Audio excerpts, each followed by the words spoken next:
Hi, my name is Julia Marie. I'm a portrait and lifestyle photographer here in Austin, Texas.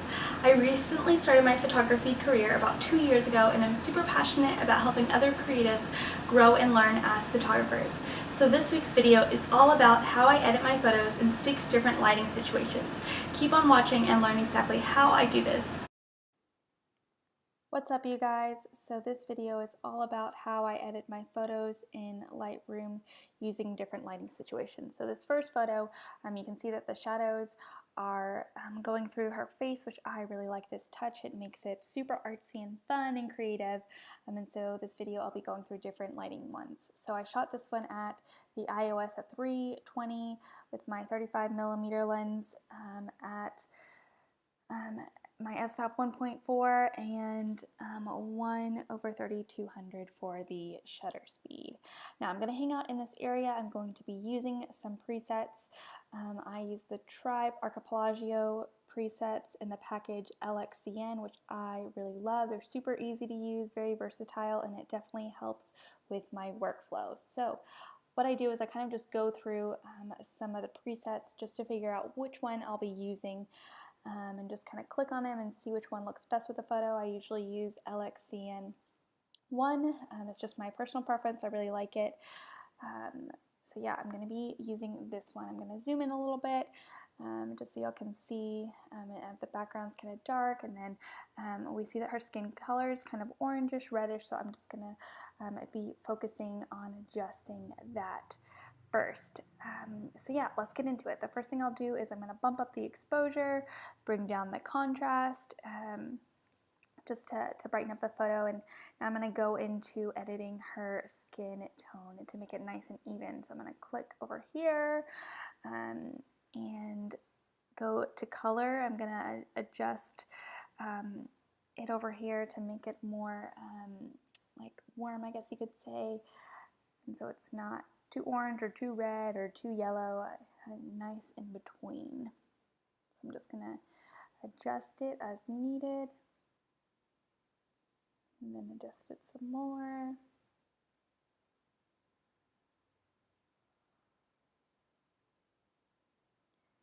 Yeah, this is kind of, I guess, the hardest part, you could say, is just making sure the skin tones look good. And then I'll go back to just making some tweaks over here with the brightness, bumping up the highlights,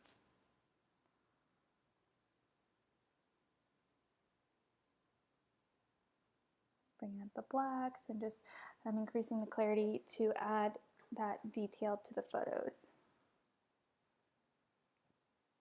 Then I'll increase the saturation and the vibrance just so it's nice and bright, but not overly bright or crazy. And I'll scroll down and just do some split toning, adjusting the highlights and the shadows. Kind of show you the difference if you can see.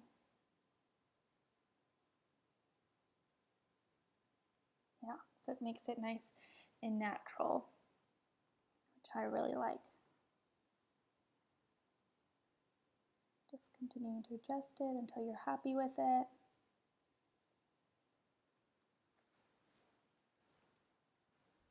And then I just kind of go through and see if I need to make any more adjustments to the photo.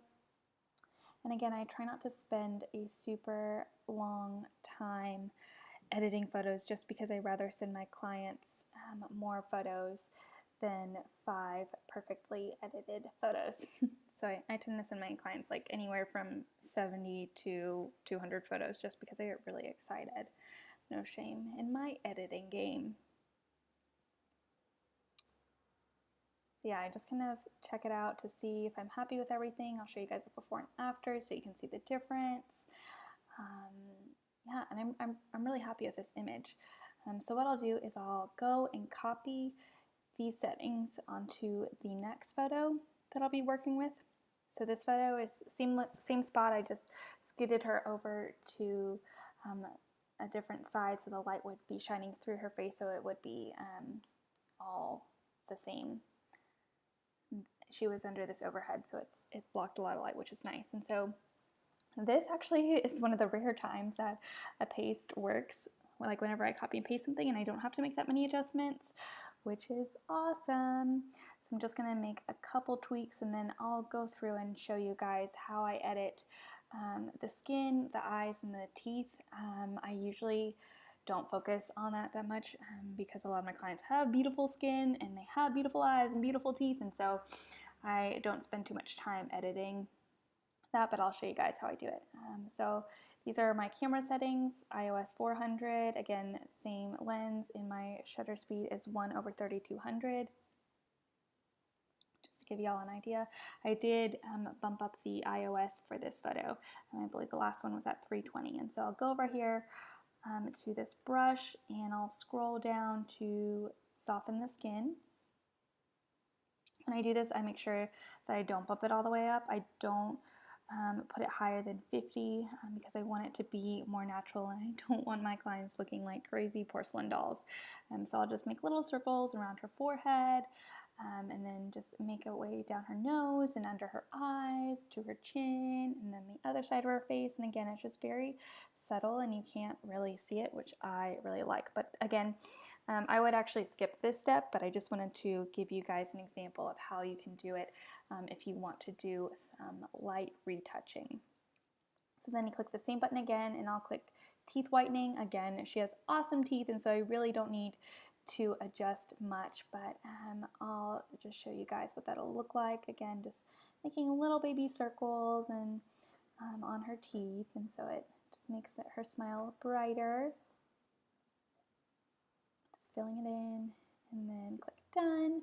So you can see her skin looks smoother and her teeth are brighter. And now I'm going to do her eyes and just brighten them up. And again, going to the same tool, I'm going to click iris enhance, and then I'll make the brush smaller, and then again just doing small circles in her eyes to just really brighten them up and make her eyes more vibrant and more blue.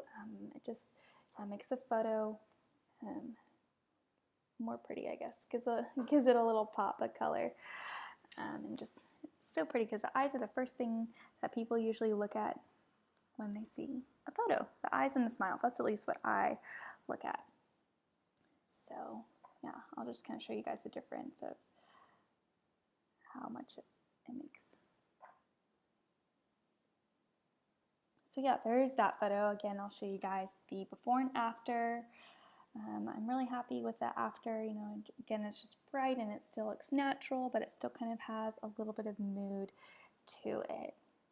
So then again, I'll copy these settings and I'll paste it onto the next photo. And as you can see, this photo, the sun is shining in her face. And I shot this, again, the iOS is 400 and the shutter speed is 1/3200. I'm still using the same lens, so that obviously hasn't changed. My Sigma 35mm 1.4 art is awesome. If you're thinking about getting a Sigma, 1010 recommended. So awesome and so easy to use. I love that. It's super versatile. Yeah, so that's kind of my rant about Sigma. Yeah, so again, I was told as far as like settings goes that I won't ever need to keep my shutter speed lower than 160. So I usually shoot my shutter speed from between 160 to 3200, and then my iOS is usually anywhere from 250 to 500, I'd say, if I'm outside. And so after I copy and paste it, I'm just gonna again make some minor adjustments and tweaks. I don't really have to do that much because again, this whole copy and paste situation saves so much time, which I love, and it makes it just so much easier to use. So again, I'm just kind of going through and making some adjustments with the colors of the photo and the brightness.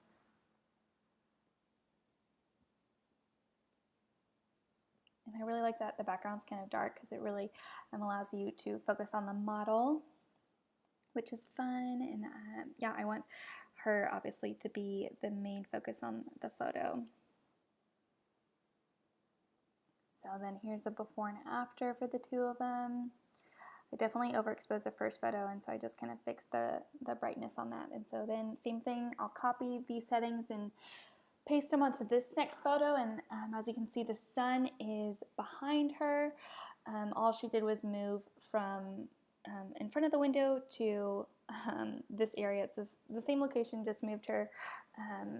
So the sun was facing behind her, and so then I'll just paste these settings.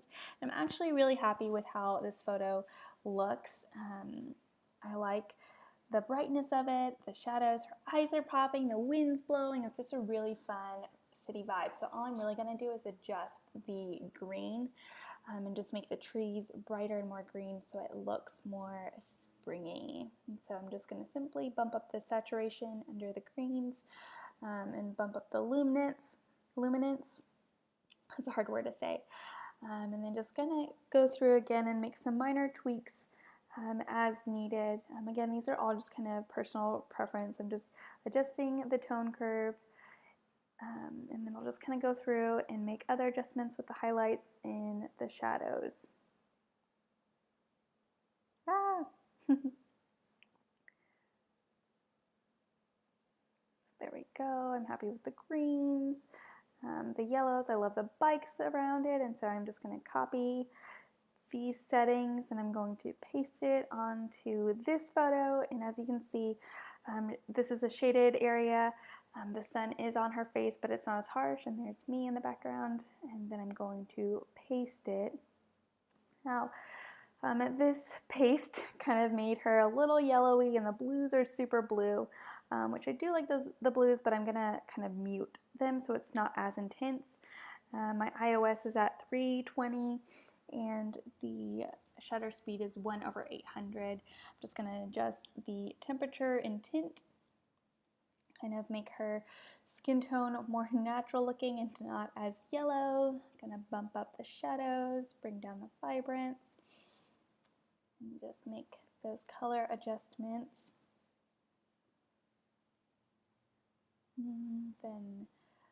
Then I kind of just go color by color to see what looks best. Oh, my sister's coming into town this weekend, yay!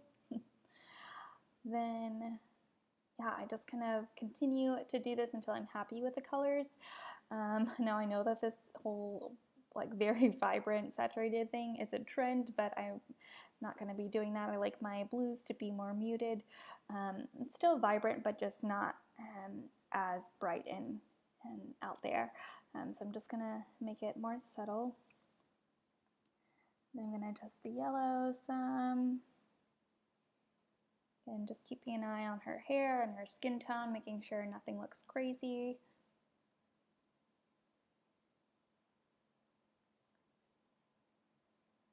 And just adjusting the highlights, moving the toggle to see what looks best. And then adjusting the shadows until I'm happy. And it's all just trial and error. And then just zoom in some. Again, I'm just going through and making tweaks until I'm satisfied with it. This is kind of the longest part about editing, I feel like, is because I am so indecisive. I keep on going back and making little adjustments. All my other photographers out there can relate to me, I'm sure. So I'll just continue to do that. And then I'll show you all the before and after. You can see the after. Stay tuned for more videos, and be sure to give this video a thumbs up if you really liked it. Sorry, that was kind of cheesy. And be sure to follow me on Instagram so we can stay connected. Thanks so much. Y'all have a great day.